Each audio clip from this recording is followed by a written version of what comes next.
Good morning everyone, সবাই কেমন আছো? আশা করি ভালো আছো। আমিও ভালো আছি। পুতুল দেব ব্লগে নতুন একটা ভিডিওতে তোমাদের অনেক অনেক স্বাগত।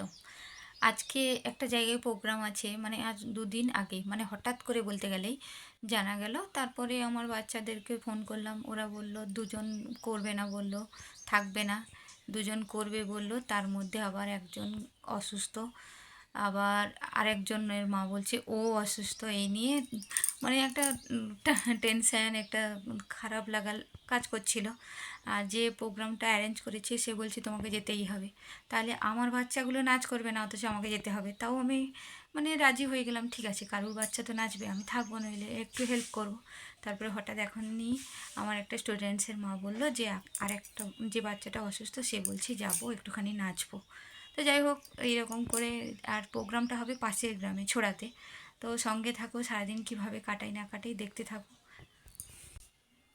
তো আমি রেডি হয়ে গেছি, এই যে লাইট কালারের শাড়িটা পরেছি, একটা নাচের প্রোগ্রামে যাব। কানে টানে কিছু পরিনি, মোটামুটি চুলটা আমার কতদিন থেকে জট হয়ে আছে, থাক আমি আর পাচ্ছি না এই চুল নিয়ে। তো রেডি হয়ে গেছি, তো সঙ্গে থাকো।